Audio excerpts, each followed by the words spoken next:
voces de nuestro país.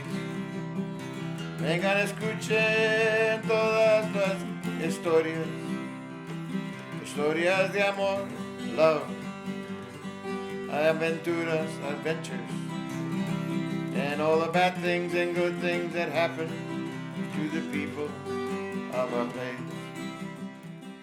We have Fritz Davis and Dino Archuleta here today.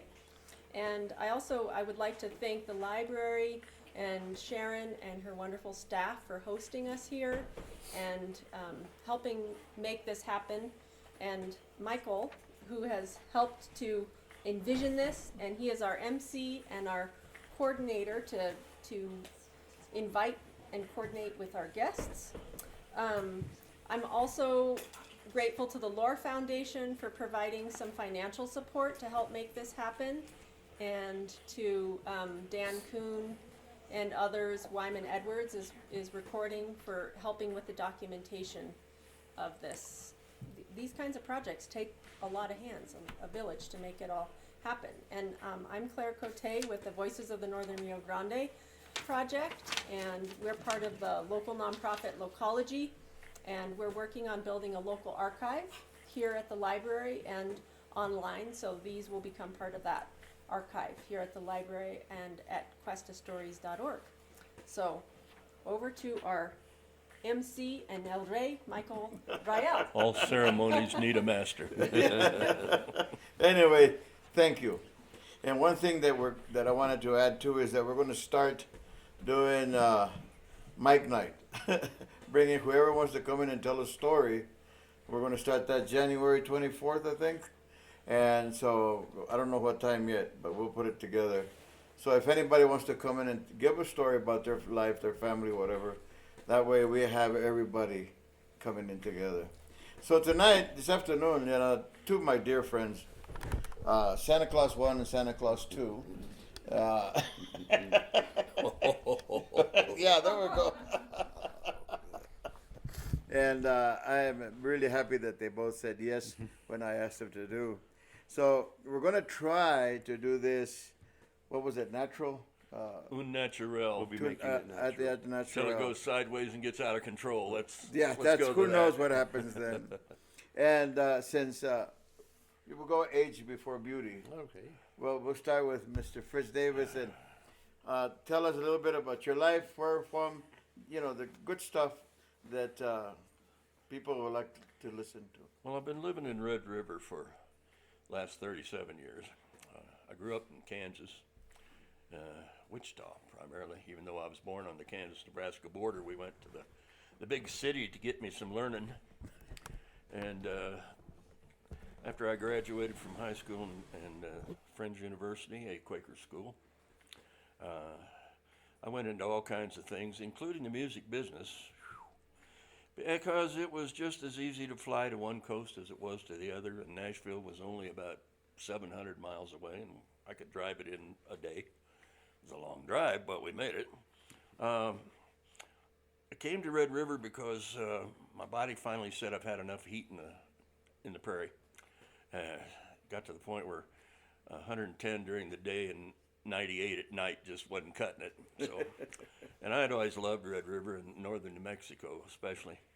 So came up here, and I came primarily, one, to get away from the heat, two, to play in Red River.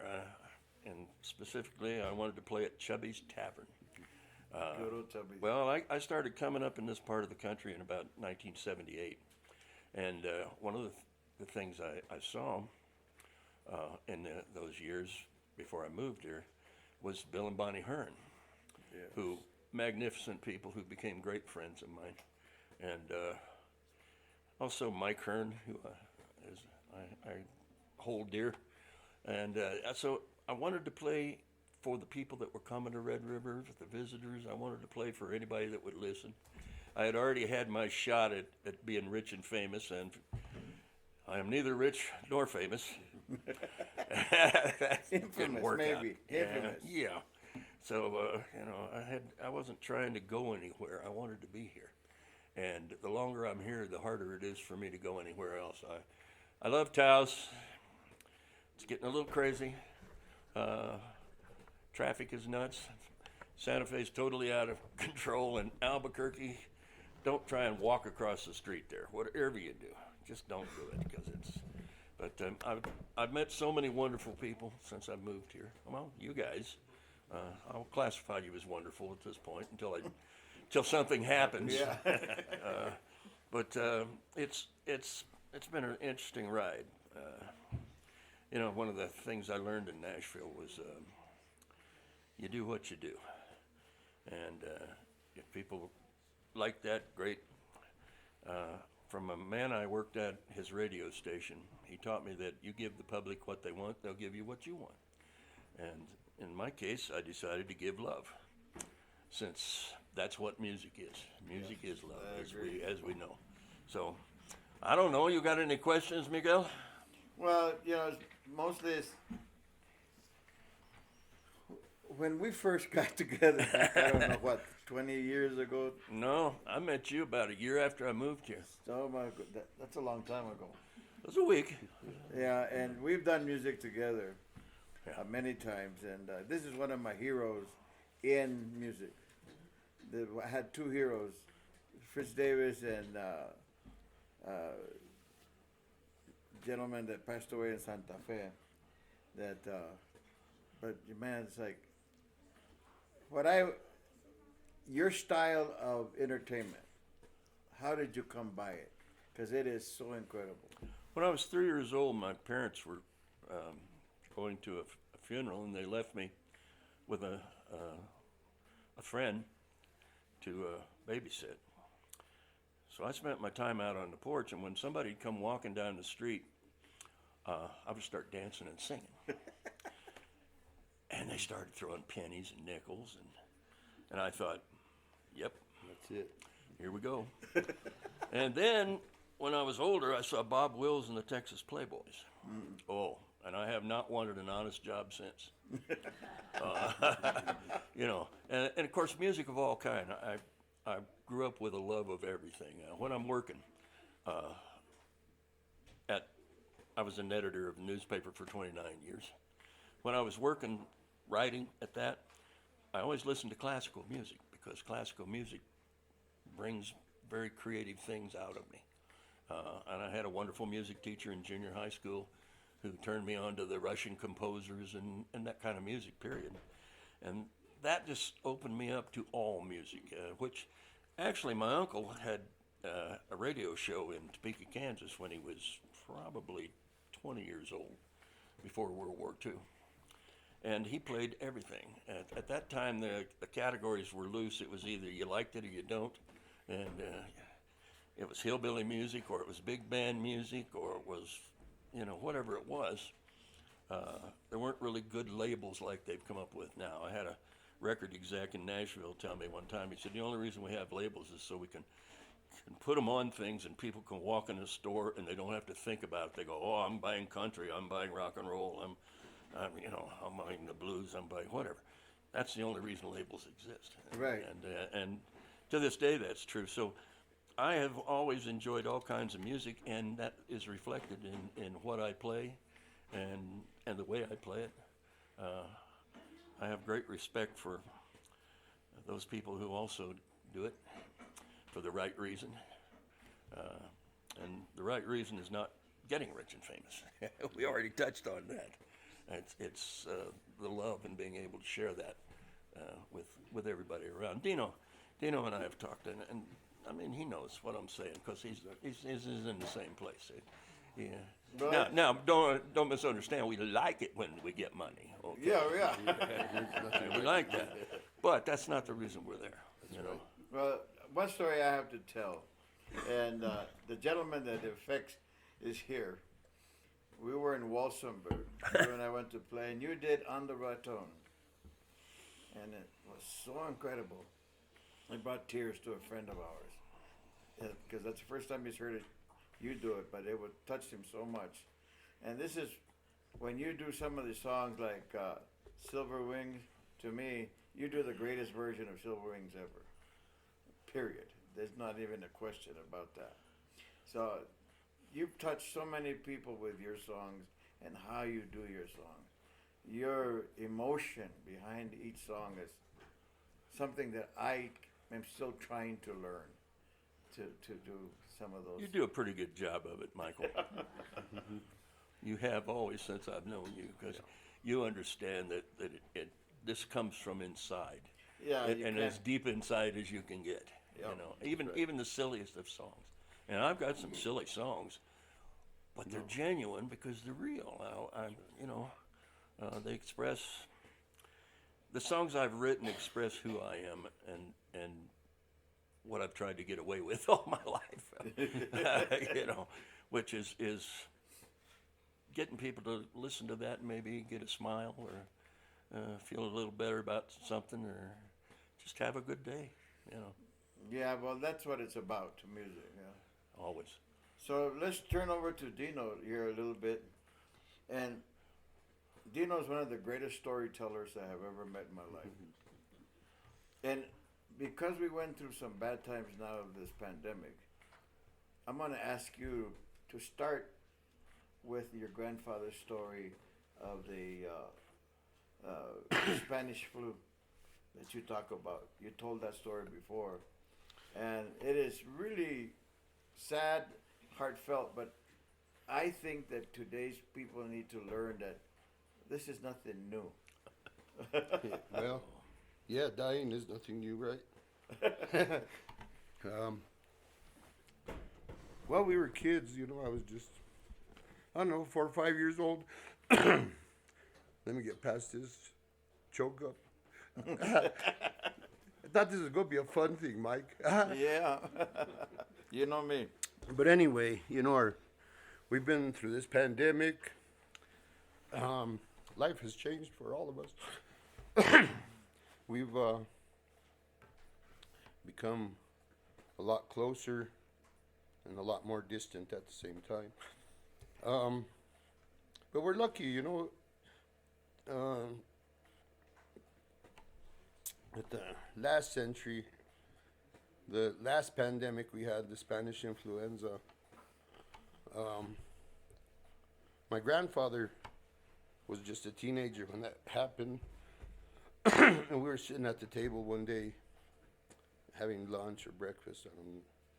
We were just kids, and he started telling us the story of the Spanish influenza and how all of a sudden the communities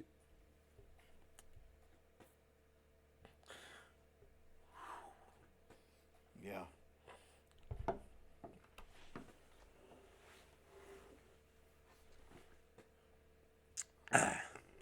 Anyway, back then technology wasn't around. You couldn't just get on YouTube or Facebook and see what's coming. But anyway, the community started getting sick, and not just sick, people started dying. And he said as the week went on, from the time people started getting sick, people started dying in mass numbers, and we're like, mass numbers, it's a small town, He said everybody that could use a pick or shovel was out digging graves. They were bringing in the neighbors and your friends and your uncles and your relatives and burying them. They were dying. Every day that they came out to dig graves, there was less of them and more dead, to the point where they couldn't dig enough graves in the day to bury the dead that were coming in. And so they had to start burning the bodies at night. And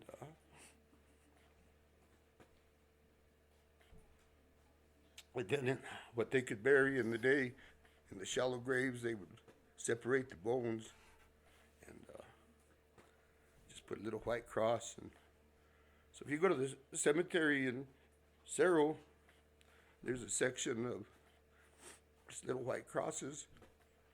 And who knows how many perished. Somebody knows, but I don't know. But the bottom line was that every day there was less and less people digging graves and more people dying, and nonetheless, here we are today, 115 years later, post-pandemic, which was, I'm sure, as devastating in some places as it was for us back in 1918, 1919. But we're lucky that today's technology, we weren't,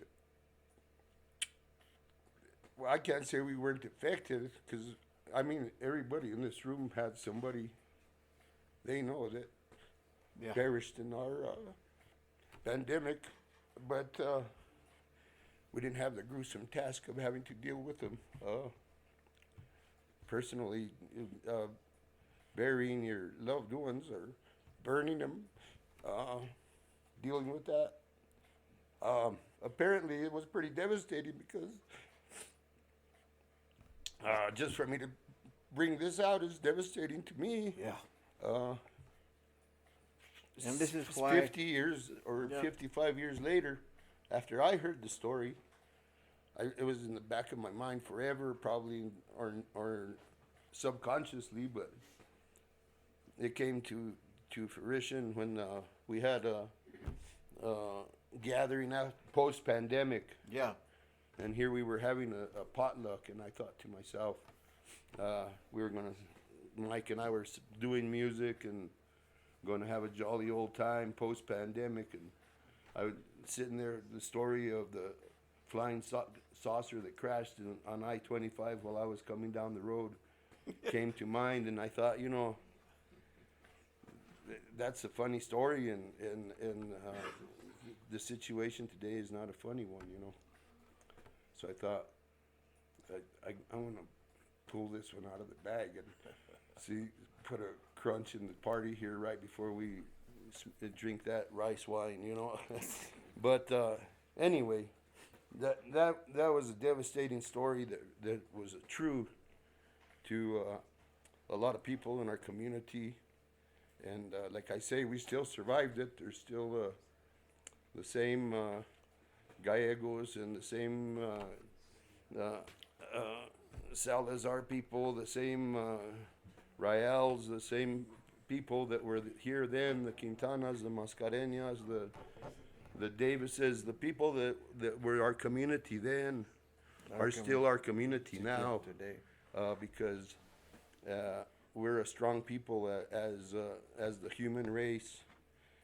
Sometimes we get out of hand and careless and selfish, and Do we ever? but at some point in every day, each of us also feels love and sorrow and compassion and happiness. So I'm a musician by chance, not by choice, because it's instilled in me, and I give it back to my community every chance I get through. I play funerals of all things, but I also play baptismos and weddings, and we play the living centers, and we play for the less fortunate and for the more fortunate when they can afford to pay us what we want, you know. We'll play for the riches and for the poorest. But the bottom line is that you get a lot more out of a bowl of beans across the table than any amount of money in the world. And we need more people like Fritz Davis and Michael Rael. How old were you when you started playing? Just probably about 6, 4, 6, something like that. And but I was sometimes I think of it as a blessing, and sometimes it's a curse, you know. Welcome to my world. Yeah, but nonetheless, it's who we are and what we do, and But growing up here in this community has been a blessing to me. You know, I've had my ups and downs. I've had a very distinguished lady introduce me to her friends from California one day and said, "Girls, this is Dino Archuleta, very fine young gentleman. 20 years ago, I would have never introduced you to him." So, and it's like the same grandmas that used to tell their kids, "Be careful with that guy," are the same ones that call me to fix their plumbing or help them get the tree trimmed around the roof. So life goes and comes around, you know. We got to thank every day for what's dealt to us, good or bad. It's all for a reason. Starting with that story, it's really heavy, but it needed to be told. This is my feeling. This is why I wanted to do this kind of stuff, to hear this stuff, because we're losing so much. You know, one month here we lost 11 people, you know, and it's like, orale, you know. So, but you started on another one. You gotta tell them your flying saucer story. Yeah. Yeah, definitely. Well, so I'm coming from Albuquerque one day, and I'm getting into Santa Fe, and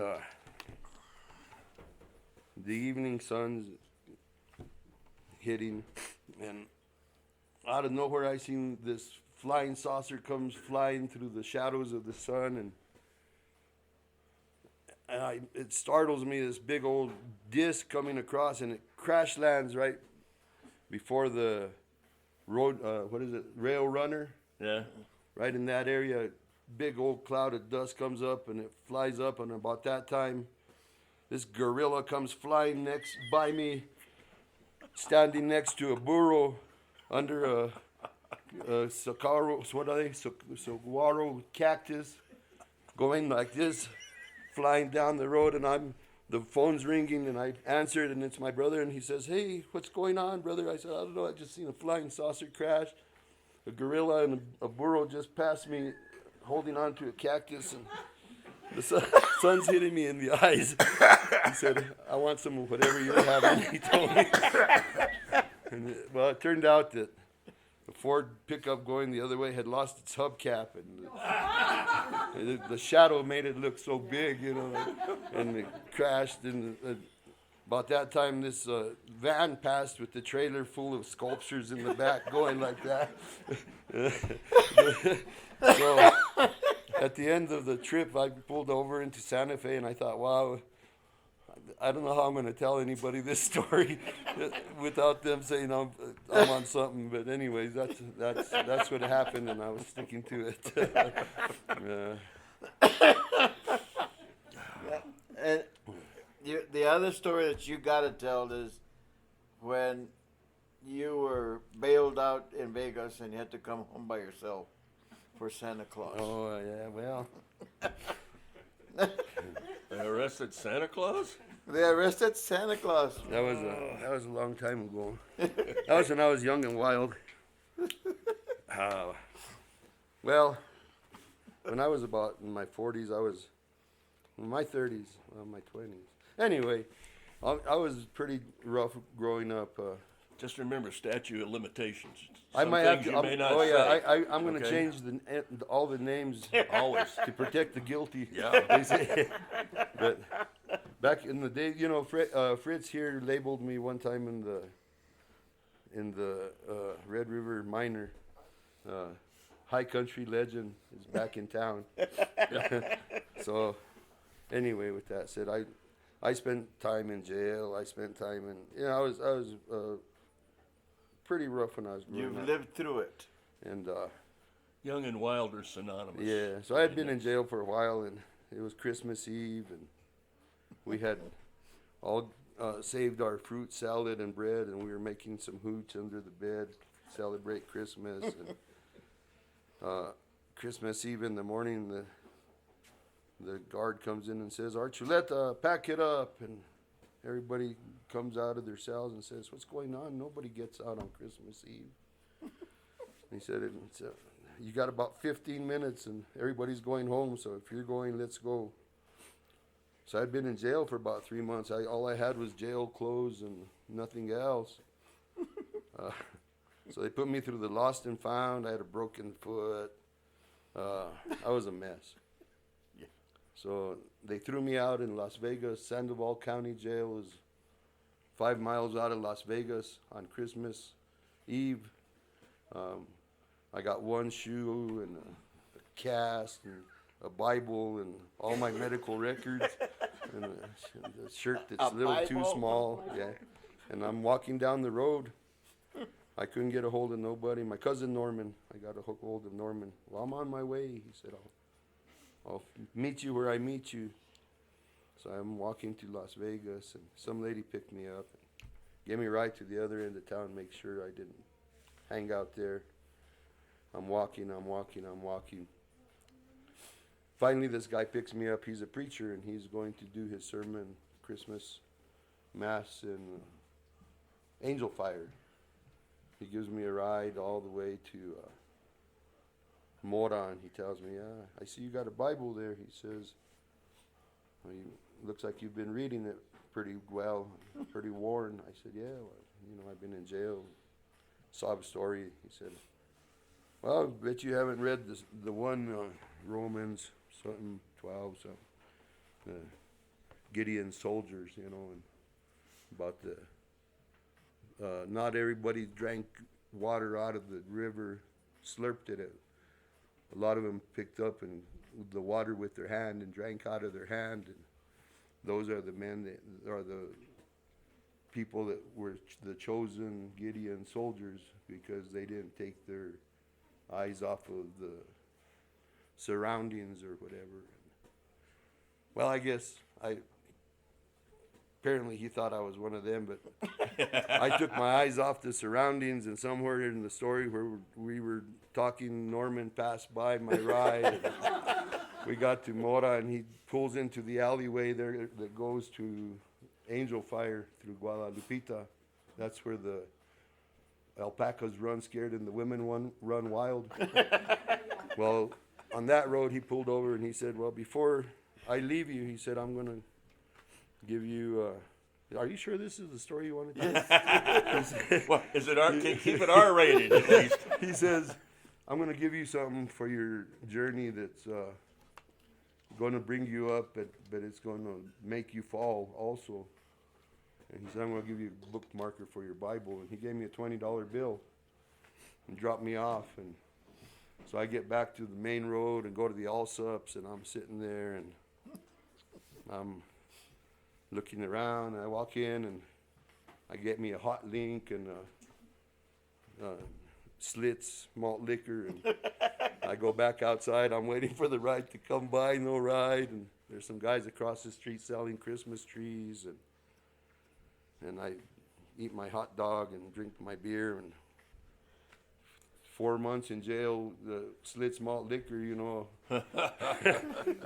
I'm sitting there, well, yeah. And this Mercedes-Benz drives up, and the little kid gets off and throws some trash in the barrel there, and says, Merry Christmas, mister. And the mom comes out, I told you not to talk to strangers, and takes him in the store. And the dad comes out and says, hey, sorry if my son bothered you, sir. I must have looked a fright by then, Oh, don't worry about it, I'm telling. He says, can we offer you a ride somewhere? It's Christmas Eve. I said, no, I'm waiting for my ride. I just got out of jail in Las Vegas. Well, we're headed to Las Vegas. I said, no, I'm Going the other way. I'm going to a little town to Cerro. I said, I'm waiting for a ride to Cerro. He said, Cerro? My wife's family is from Cerro. So he says, they're Archuleta. And I said, well, I'm Archuleta, and I'm from Cerro. He said, no way. I said, yeah. He said, well, do you know a fella, Archuleta? I said, yeah, that's my cousin. They live across the street. No way. I said, yeah. And we're talking, and the lady comes back out, and he said, honey, this is your cousin from Cerro. And she says, I told you not to be talking to strangers in her mind, but she said, oh yeah, or whatever, he's just an old drunk. I told you to. And he says, no, he knows all your family. And I said, yeah, I got my cousin Gilbert. She said, Gilbert, that's Baba. I said, Baba Lulu. And she said, did you tell him about that? He says, oh wow, you do you really know him? I said, yeah, we're all cousins. And oh, I'm so sorry. And so anyway, that was a family reunion in front of Allsups with the old drunk guy, your uncle. And so they drive off and give me a $50 bill.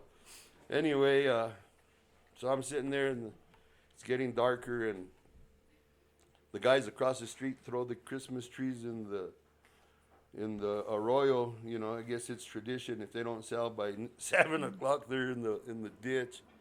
So I thought, this guy I know back in Cerro, Questa, probably didn't even get a tree for his kids. I better go get one for him.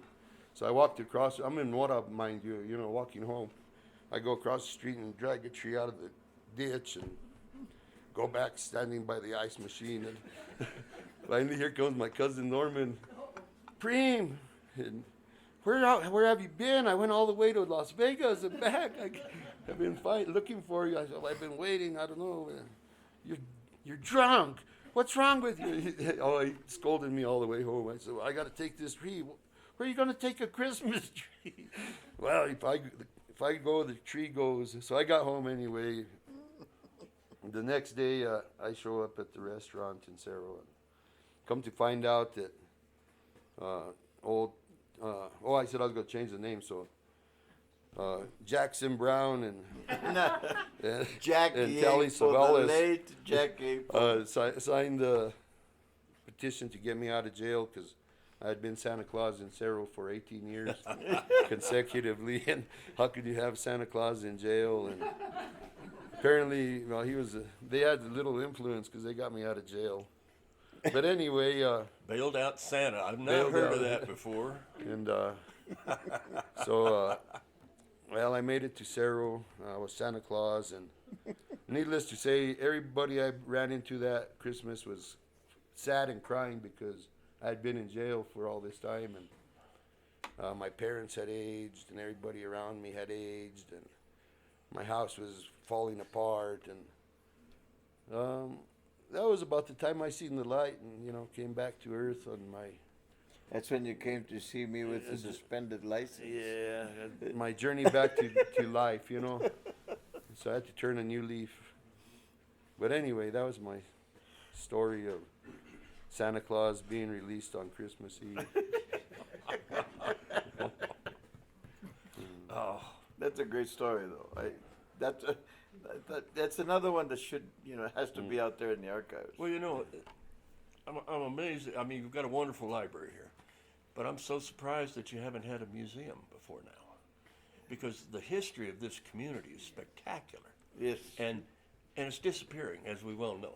As you're, there was an article in a New York paper about the language. Yeah, our language. With its problems. Mm-hmm.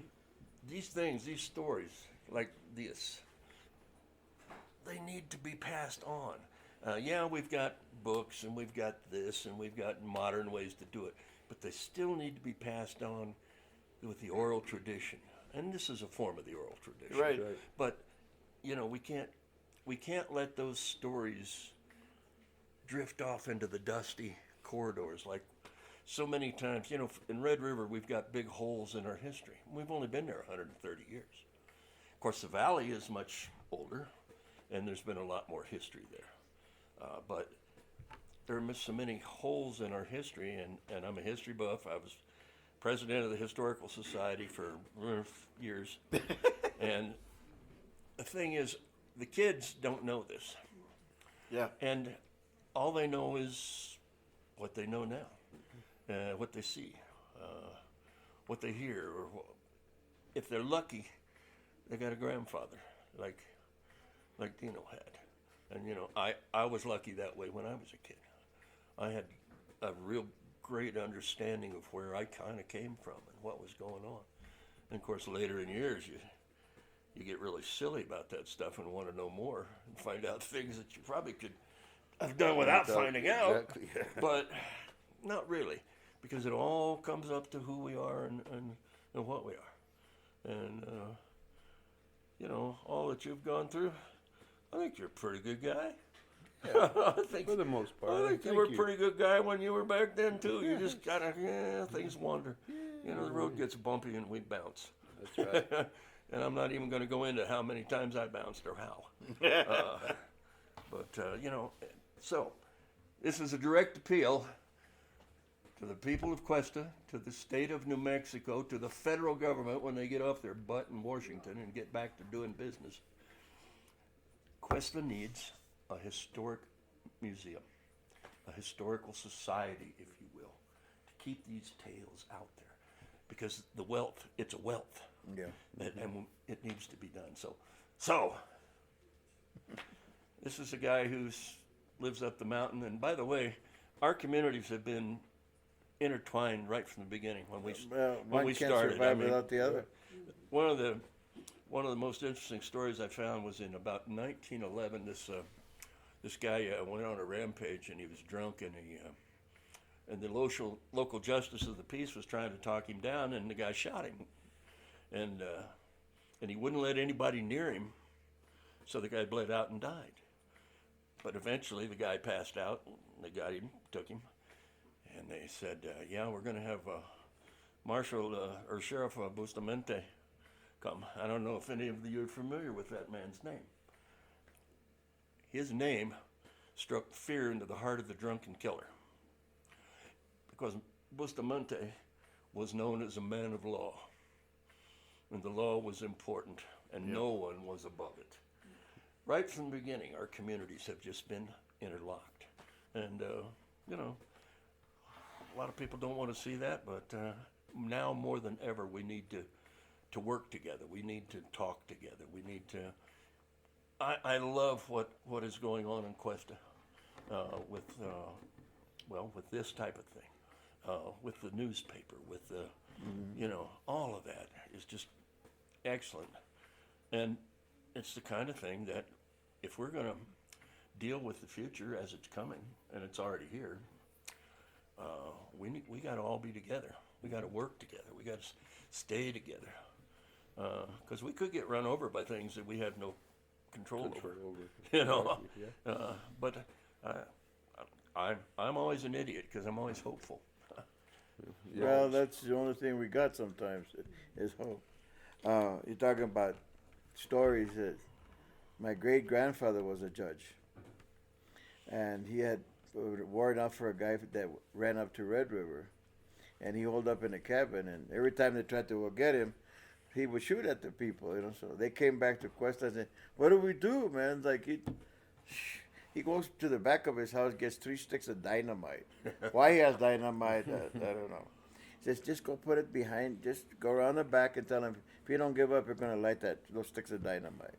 Well, he gave up right away. Because, that's... Now, see, that's what a good peace officer does. Yeah. A good judge is a peace officer. Yeah. As you well know. Well, Did you get reelected this year? I already won. Okay. I went and voted. Oh, it was unopposed, wasn't it? Yeah. One vote will do it. Yeah. Dino, you also have to tell the story about the bridge and the wild horses and your van. Uh-oh. Uh-oh. Well, This was back when? yeah, well, there's a few stories I wanted to touch on. That's one of them. Well, when we were young, there was not much to do, small town, like they say in Cold Beer, New Mexico. Not much happens, but you better be there when it does. When it does. And so we were out in the back roads, being kids, staying out of the social life, drinking some beer, smoking a little bit of pot, of course. And so we're out by the Lovato's Bridge, and first, if you guys know where Lovato's Bridge is, there's all them old train cars that are half buried out there in the middle of nowhere. And we're cruising by there, and all of a sudden all these it's like 101 Dalmatians come running out of the little carts there, you know, chasing us all the way down the road. And then we get down by the Lovatos Bridge, and there's a bunch of horses down there, wild horses. And the horses down by the river are painted horses. The ones here at the Wild Horse Mess are mostly red. Right. Anyway, so we're down there, and we're parked there, and just I'm rolling a joint, and all of a sudden, all these horses start coming around the van. I said, "Wow, they're really friendly." And I opened the window, and I roll down the window, and the horse comes up to the front window of the van and sticks his head in there, and I pet him on the head, and about that time he reaches down for my marijuana, and I push away, and he reaches over and bites me on the chest, and I thought he had torn part of my chest off, and I smacked him on the nose, and he jumped up, and his head's inside my van, right? He's almost to flip the van over. Then all the horses proceed to start running around the van, kicking the van. They're attacking us. We're under attack by a bunch of wild horses. We gotta start the van and hightail it out of there. And man, I had my whole chest was black and blue and yellow, and I thought you had torn part of my chest off. He thought you had something good to eat. Oh yeah, I did. But let me tell you, yeah, talking about the bites. One time, I had 52,000 chickens back in the 90s, and out in Rocky Ford, Colorado. And so this friend of mine came over and said, "Dino, would you be interested in trading me a pig for a couple of boxes of eggs?" And I told him sure. So he brought me a little black and white pig, and we named him Fonzie because he looked like the Fonz. So he stayed there loose in the egg room I had dogs, and so he was one of the dogs. A few days later, I realized it was a girl pig. So we changed her name to Fonzarella. And she grew up with the dogs, and next thing you know, she weighed 200 pounds, and she weighed 300 pounds. Then the dogs were getting under the rental trailer next door, and so was she, and they were almost to knock it off Anyhow, this other friend of mine comes over and says, "Oh, you want to sell that pig? She'd be nice for breeding." He said, "I'll trade you a pig ready for market and a little piglet for her. You could pick up the pig for market anytime." So I was happy. They came and took the pig. So about a week later, I called the Matanza there in La Junta, and told them I had a little pig to get butchered. And so we went to pick up the pig. It was me and my wife and our two daughters and our son. And we meet the man out there, and they show up in this 68 Coupe de Ville, him and his wife, and he's a small guy, and he gets off limping over to the pig pen, and they had about 5 acres of pigs. They must have had about 50 pigs out there. And there was a little red one running around and said Dino on the side. So he said, we'll lure them all into the corner here in the loading area, he said. And so we got Daniel and my son. He held the piece of plywood up, and there was about 4 or 5 pigs in there. And the old man said, "Let me get this burlap sack," he said, "and you're young and agile." He said, "You catch the pig. Oh, yeah. And when as soon as you catch him, I'll put the burlap sack on his head," he said, "and that's it. He won't fight no more. You just take him on." So I caught the pig, and he's kicking and everything. Everybody's laughing, and it's all a good time. And the old man hobbles over there and puts that burlap sack on the pig's head, and that pig starts screaming bloody murder. And out of the whole 5 acres of pigs comes this big white mama pig with tusks about that big. Daniel's at the gate with the piece of plywood. She tramples him and makes a V-line straight for me. And I run to jump in the truck, drop the pig. The old man gets up to the truck and doesn't quite make it. That pig grabs him by the leg, and I'm kicking the pig, and the man's screaming. Everybody's screaming. I'm screaming. The pig's screaming. I'm kicking it. We're playing tug of war with the old man, and all of a sudden, she tears off his foot. There's blood everywhere. My heart stops. Everybody's screaming. Everything slows down. The whole world. And the old man hugs me and says, "Oh, thank God. Thank God she took the false leg." he had a wooden leg from the Korean War. There was blood, and oh man. That pig took the leg. Daniel's still under the board crying. We left the pig, we left the board, we left everything. We never went back for it. No. That was the last pig. Don't look back. No. Oh, it was terrifying, but so that's my story, and You stick it to I'm it. sticking to it. My grandparents were pig farmers, and I had an encounter with Yeah, a mama. they're mean. Well, Oh, don't get between a mama and their kid. yeah, don't I'll do tell that. you. Yeah, we never went back for the pig or nothing.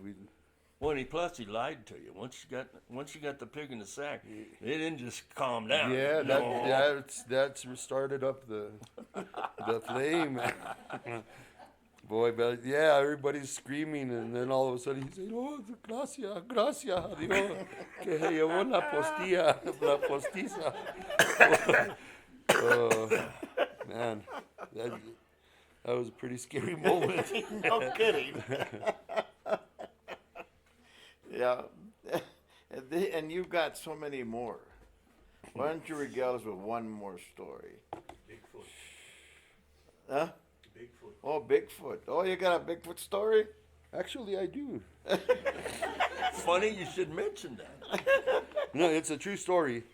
We were doing some thinning fire suppression up in RCCLA, and so all week the whole crew was like kind of eerie in that canyon, you know. We'd get up there in the morning, and we'd drive as far as we could. Then we had to hike in for about half an hour to where we were working, and there was always, you know, weird noises. And so we were up on the ridge. Once again, I was not going to mention no names, so Clyde and I were up on the ridge there, and we sat down, and there was a footprint. I'm not kidding. It must have been about 14, 16 inches long and about 8 inches wide, and it was kind of like a mush, like a big bear, but it looked more human than bearish. So you're looking for the next one is about 6 or 8 feet away is the next little weird print, half on the snow, and then there's a rock. And so we were saying, yeah, come and check it out, but nobody wanted to climb the ridge. They told us that we were lying. And but Martin, I said Clyde had a big foot. Clyde. Glad. Had a big foot, like 13, size 13, and he would put his foot his shoe in that footprint, and it was nothing compared to the print that was there. And so him and I swear that we seen the marks, and then the trees that were in the area. There was a lot of the smaller vegetation was just broken, like, you know, snapped, like what could have done it? A wind or a bear, you know, was what we kind of thought. Maybe it was a big bear or something, but the stride that was tall and hairy. Yeah, the stride was just so enormous, you know. Oh, they're here. Yeah. They're there somewhere. They're our neighbors. So anyhow, They've learned to avoid us. yeah, Rightly so. lucky them, huh? Yeah. Oh. Anyhow, that's some of the adventures of growing up. It was a good growing up here. You know, I've lived here since I was 3 months old. I was born in Rocky Ford, Colorado. My dad started working at the Molly mine when I was 3 months old, and we were able to work together for almost 8 years. My dad and I, and It was good times and bad times and hard times and high times and Life. life in general. And I grew up, you know, with my aunt when my uncle was in Vietnam, my grandma when my grandfather had a bad car accident, and we were sheep herders when we were kids. Grew up on the farm. I remember my uncle bought his first chainsaw, and my grandpa he was always amazed by the Germans, how smart the German people were. And he said, wow, look at that saw, don't have no respect for knots, you know. He was amazed with the chainsaw. I was just a young tyke then, I was in the 70s. But we grew up picking strawberries, 5 gallons at a time, and my grandma would make strawberry jelly for the restaurants up in Red River, selling by the gallons. And when I started working at the mine, I was always a wheeler dealer. She started packing the strawberry jelly in baby food jars, and I would sell it underground, black market. So we were quite the team. But had a good upbringing. Like I say, it takes a village to raise a kid, and it takes a kid to raise a village sometimes, you know. Back and forth. We grow up. Last few years have lost both of my parents, and they took care of us as we were growing up, and we took care of them as they were going out. So you get, if you are lucky enough to live in the village you grew up in, you make the full circle of life.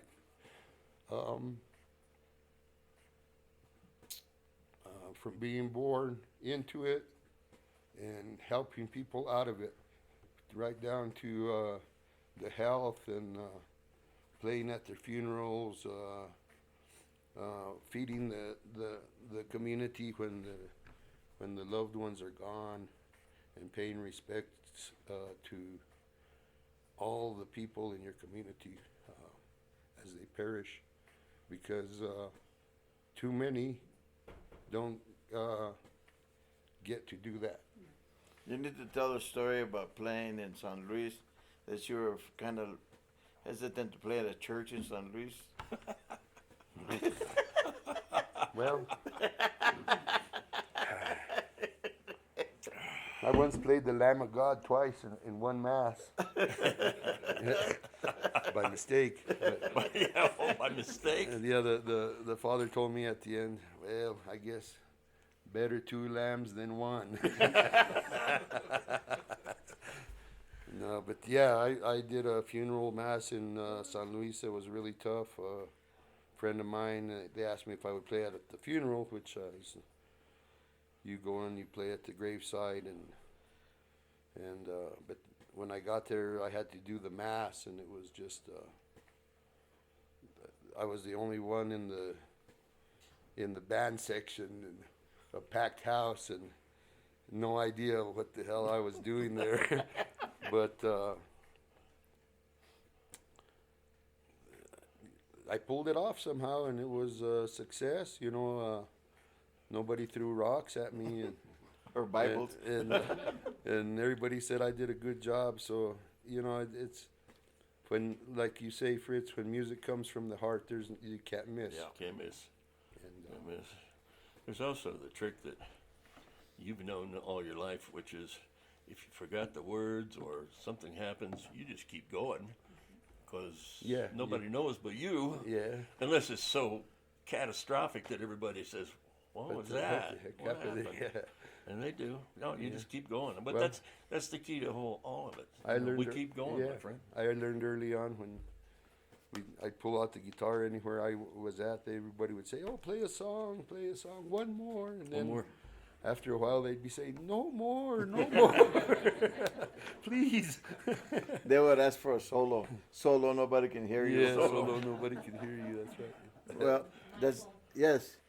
I'm Dino's sister, and one of Dino's earliest stories of playing impromptu in a church was with my tia Jean. Oh. Well, my uncle, as I said, I took care of my Aunt Jean while my Uncle Arnold was off at war. Korea. Yeah, and so I don't know. You know, my family has never been per se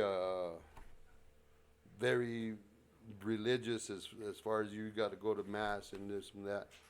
But when my uncle was off at war, you know, my aunt was regular at church, and so she took me with her, and everybody stood up and started singing, and she said, "Stand up, start singing," and I'm like, "What do I sing? Anything?" So I stood up on the pew and I started singing, Davy Crockett, king of the wild frontier. And she's, shh. And then I say, "Stop pinching me." Well, that was the last time I had to go to church. After that, I had a babysitter on Sunday. Thank you for bringing that up. That's a great story. King of the wild frontier. Pinching. Stop pinching me. Did you have a coonskin hat back then?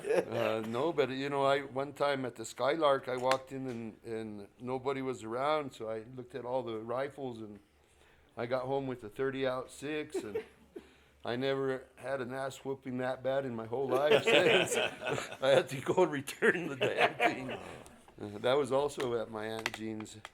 Yeah, I went to go buy bubble gum at the Skylark, and I walked out with the 30-06. Well, obviously they were free. Yeah, nobody was there. You know. Nobody was there. I said, "The heck with the bubble gum." Go take me a rifle.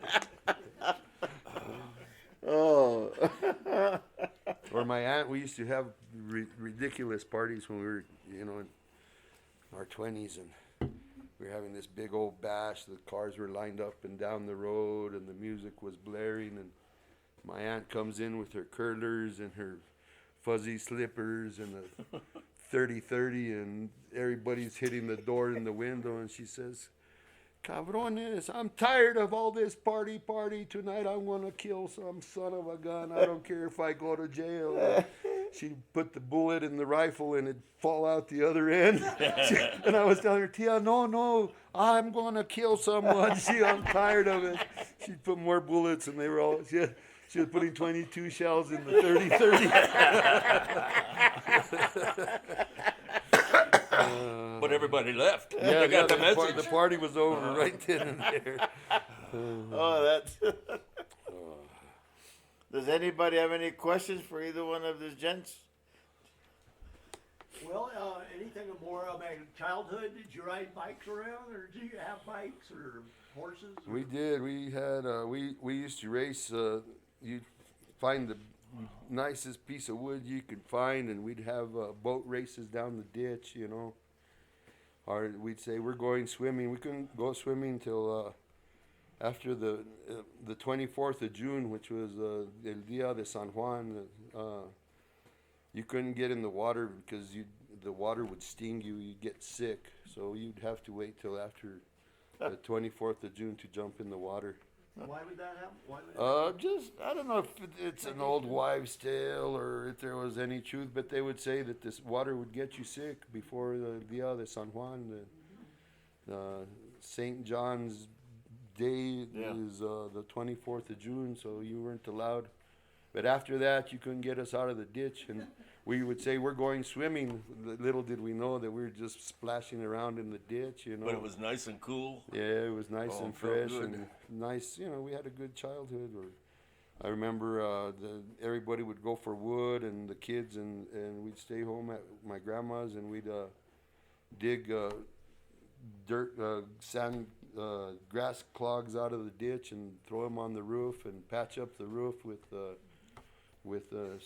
céspedes, you know, chunks of grass, and all the roofs were dirt roofs. So Yeah. that was the kids and the grandma's job. Or they'd say we needed to use chamizo. We burnt chamizo in the cook stove because the dry chamizo would get the cook stove hot enough to bake. So we knew that when my grandma would say, fill up the wood box with chamizo before you go to school, we knew we were going to have bread and a cake when we got home. That's And but when we were kids, she'd say, "Go get a load of chamizo." Man, we'd be out there picking up dead chamizo in the old '58 International, and somebody had a bloody nose because we'd fight to see who was going to drive there and fight to see who was going to drive back. And so I think we had an old 1937 Alice Chalmers tractor and a '58 International flatbed. I think that the whole family learned to drive on, you know. Yeah. And Way before you were of driving age. yeah, Always. we all learned to drive when we were young. We used to stack hay with the pitchfork back then, and we were sitting in the kitchen one day, and the big old explosion, dirt fell from the ceiling, and we went out, and the Segura's hay piles had instantaneous combustion. The old hay piles that caught fire, blown up. Wow. And, so Where'd you shop? Where'd you go buy groceries? we'd go to Manasa about every couple of months to the meat market there, and they had packages of different meats you could buy. Most of our meat was wild or fish, or we had sheep, and we grew pigs and chickens, but Alamosa Taos was once a month. If you were lucky, you got to go on a little we used to go to Alamosa, and we had an old 1958 Fairlane. It was an old government car that my grandpa had, and I always remember we'd be going across there before you get to Manasa, and I could imagine in my mind the cowboys on their covered wagons, and you see them hills up there, the San Luis Mountains. I could almost imagine the Indians coming down from up there chasing to see who could make it across the river first. You know, the wagon or the Indians are going to get you. And then my grandpa used to drive like a turtle, you know, so he had plenty of time to think. They would have caught him. Yeah, they'd have got him for sure. Yeah. You know, he used to tell us stories that my grandpa was, he was a kind of a politician, kind of attorney. He was a school teacher for over 50 years. He once had a petition when they did the Cochiti Dam. He had a petition going to, I believe it was Roosevelt at the time, the president, to make the Sunshine Valley Dam.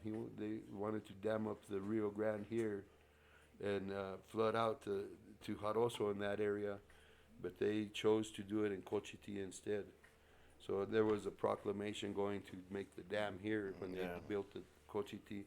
But he said that it would take him a week to go to Santa Fe on horseback to do 1 hour's worth of work at in Santa Fe. It'd take him two and a half days to get there, an hour to do his business, and 2.5 days to get back. 3 days to go to Taos and back.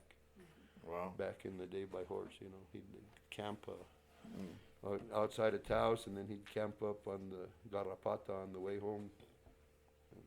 See, those days aren't that far in the past. No, they're not. And yet they're so distant from the current realities that we look at. You know, when they built the Red River Pass, I mean, the old pass road was, was better than the old pass originally, which was like that, and where they put logs on the back of the trailers and to keep them from going to the bottom. Well, you know, now we take it for granted because that new pass, cars had advanced so far, they had the power to go up that old pass like that. And now the new pass, even better. We're so far removed from such wonderful things. And you and I have been lucky, all of us have been lucky, that we had that ability to, or the luck, I guess it would be a better way to say it, of experiencing all those things. You know, my grandparents had coal oil lamps and a dirt floor in their house on the farm. We did till we were in the 70s. And the outhouse and the pump. And Well, you know, My grandfather, I was saying, was a school teacher for 50 years. When my grandmother graduated from high school, he signed her Oh, my. high school diploma. Oh, my. And then when they got married, he was teaching school in La Veta. And so they packed up everything, and now that you say the old pass, as they were going up the old La Veta pass, well, my grandma didn't know how to drive, so they had so much stuff in the old car or truck that they were taking that she had to get off and push the car. the truck up the last quarter mile up the La Veta pass to make it over to the other side. Wow. Well, it is a formidable pass. I Yeah. can imagine what the old one was like. Yeah. Oh, my.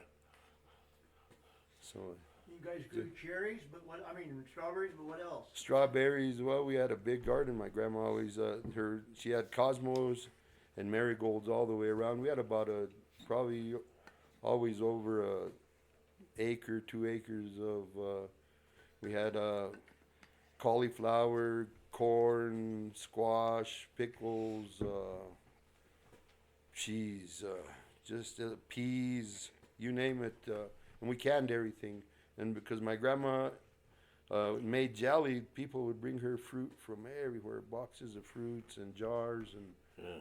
so we had we fought with the magpies for the roof space on the sheds because we had screens set up to dry the fruit. We'd hide in the back room and hit the jars of cherries and crab apples that she would can. Plums till we were sick, blue in the face, and she'd say, "Oh, you've been in the back room again." She knew. Then and she had years like man, she could hear. I remember when I was a kid, transistor radio KOMA, Oh, yeah. and our walls were 3 feet thick. My room was on one side of their house and hers was in the other, and I'd turn it on as low as I could, KOMA, and war would come out. Only Why at can't night. we Only be at night. friends? Yeah. And You couldn't get it during the I day? couldn't turn it down enough, and she'd come in, turn that thing on. I was, how the heck can she hear? You hear snowfall. Yeah. You know why? 'Cause she had 10 daughters. Yeah, I guess so. 3 Yeah. sons, and all the girls trying to sneak out, and And then we had in the back of the house, we had a porch that was screened off. The screen on it was like 5-6 layers of screen, and that's where we hung the meat, you know, yeah. And so another one, that was the other one. She'd catch us back there, cutting the meat off of the legs because it would dry up, and it was, man, you go and have dry meat, you know, deer meat or elk or whatever was hanging back there. And so the minute you passed gas and it smelled like you've been out in They the back knew. porch again. They knew. I said not to be in that porch. Boy, we'd get in trouble. Hitting the carne seca. Yeah. But, you know, it was nice. We'd get permission. They'd give us 2 bullets and the .303 British rifle and the international truck, and go bring some meat, and we'd go down to the river and kill a young deer and come home, you know. And so one time, I'll say one more story and then I'll quit. I worked the oil fields in Texas when I was about 17, 18, and then I got hired at the mine, so I moved back to Questa, and this friend of mine said, well, I got a job being a piano teacher in Colorado Springs. He said, I'm going to leave you in charge of the house, but you got to take care of the pig and pay the light bill. You could have the pig, he said.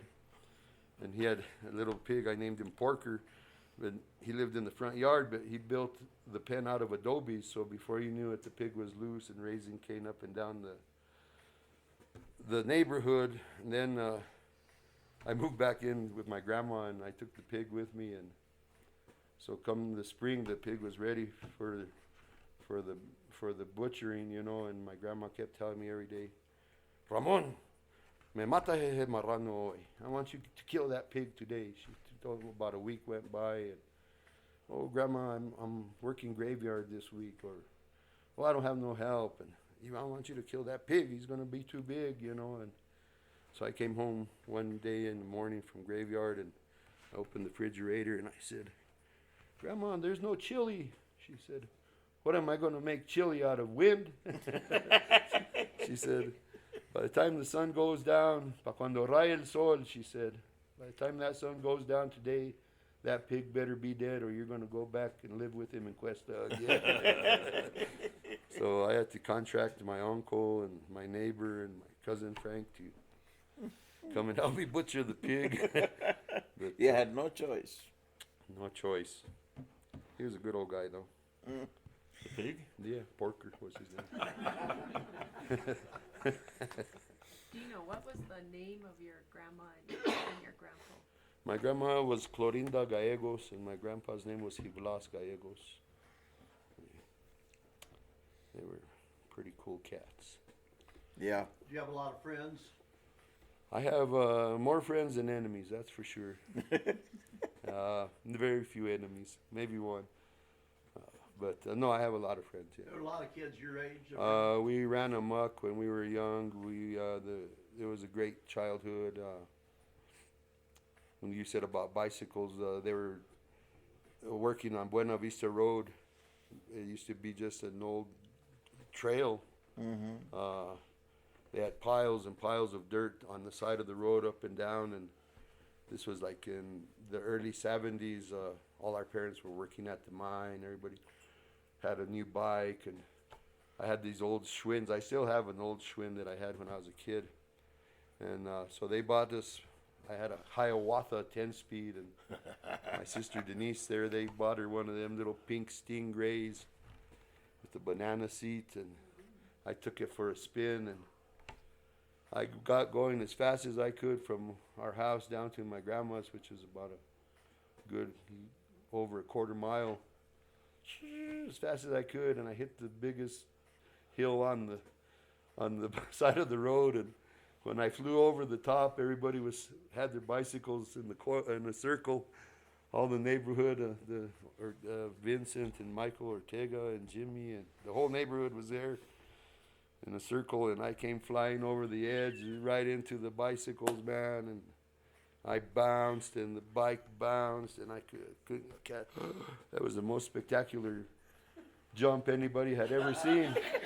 And I couldn't catch my breath. It had knocked the wind out of me, but I was there standing there going.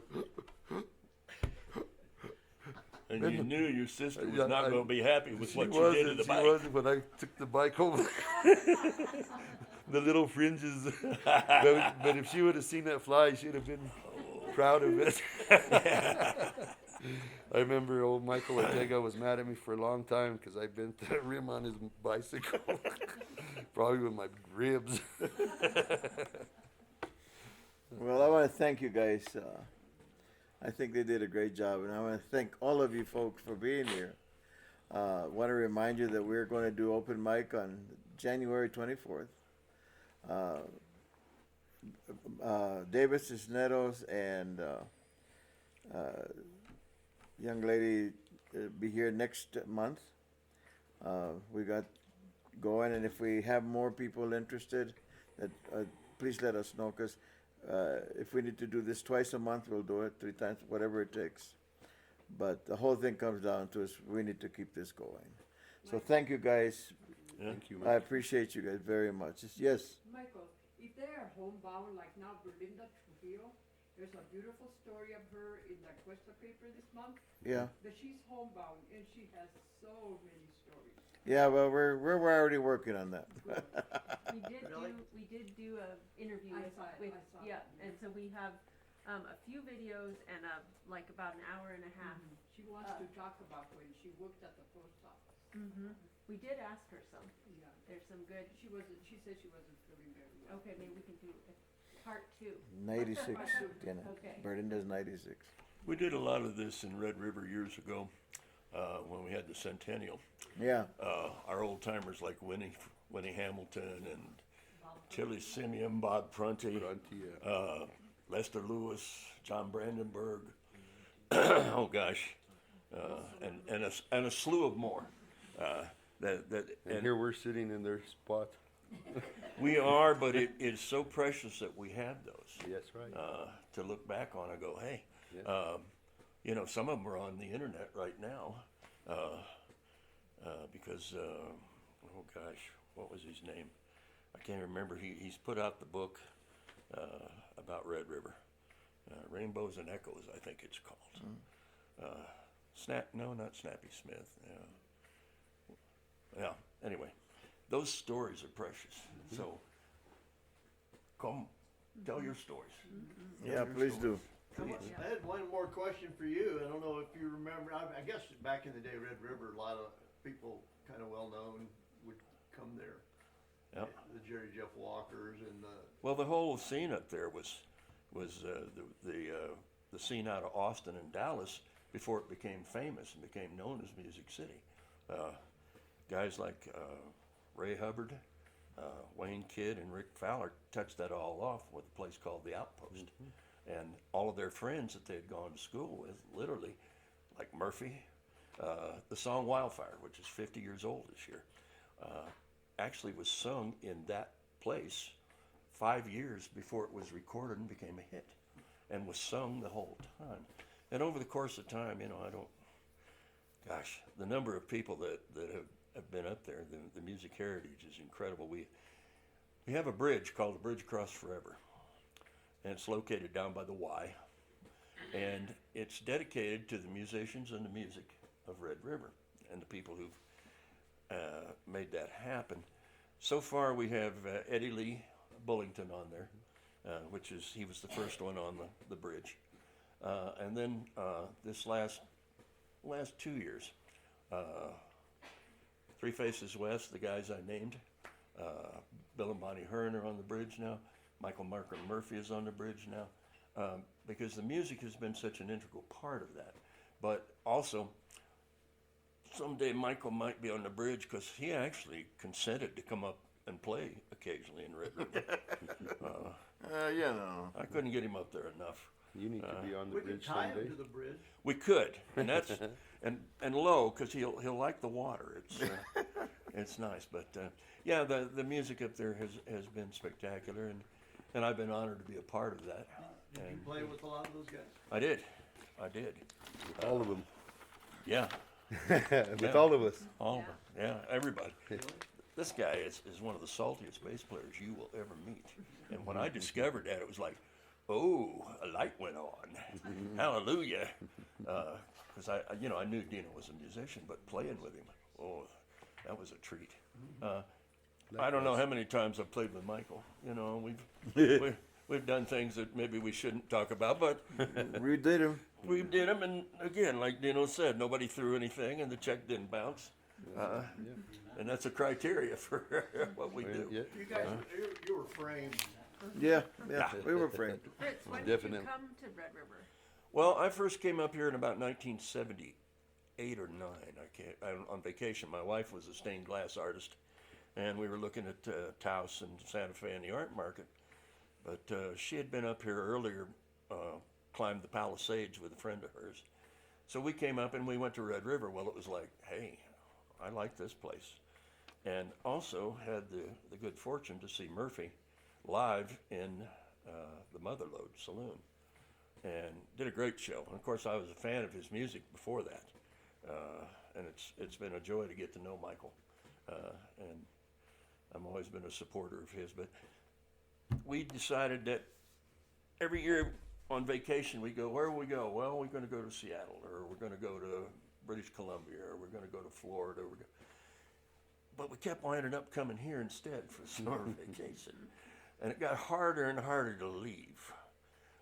And we got to get out before dawn. And then we got to get out before 10. Well, we'd like to get out before noon. And then pretty soon you're going, and it dawned on us it would be easier for us to live here and go visit there. Yeah. Right. So that's what we did, and we moved here in 1989. I love to say this. It was the year of the big snow. A lot of you may remember that big snow. In our part of the world, we had 86 inches in 3 days. Yep. The ski area was closed down. The highways were cut off. We had kids stuck in Cimarron and Eagle Nest because they couldn't get over the pass. Because the highway department, in their wisdom, went plowing the roads right from the start like they always do at the first sign of snow. And they realized that they made a pass and they couldn't see where they had just plowed. So they said, we're going to go back to Eagle Nest and we'll come back when this is over. And the ski lift was shut down because the snow was so deep that they couldn't run the lifts. And that's how we came.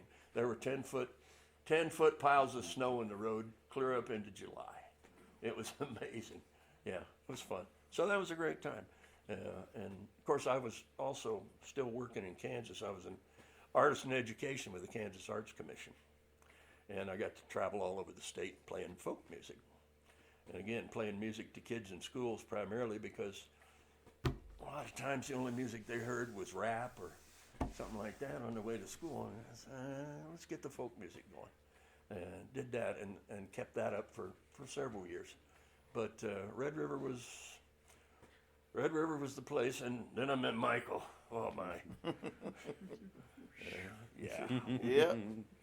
And we Been downhill ever since. We have had some excellent experiences, including the one in Trinidad. That was wonderful. Yeah. Walsenburg. Yeah. Just all over here, but Playing music together? yeah. Yeah. Oh yeah. Well, What about those jail terms? no, none of those were consecutive.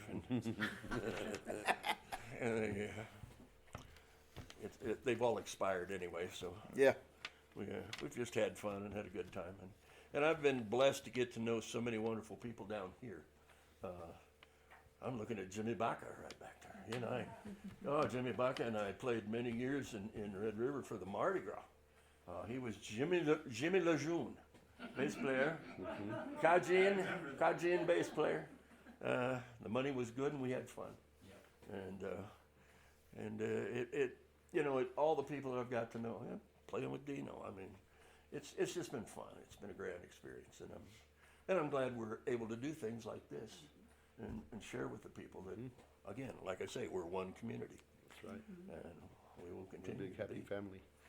Well, we have to be. We got to take care of each We other. try to be. Yeah. So, does that answer your question? Thank you. Again, thank you, everybody. Yeah, we're And looking again, if you forward- want, January 24th, we're going to start the open mic for this thing. So if you got stories, somebody might want to come up, please let us know. Voces de Nuestro País. Vengan, escuchen todas las historias. Historias de amor, love, adventures, and all the bad things and good things that happen to the people of our place.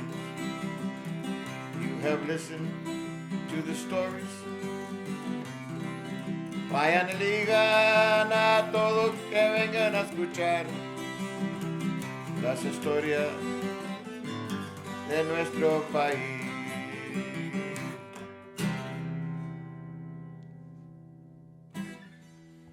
Perfect.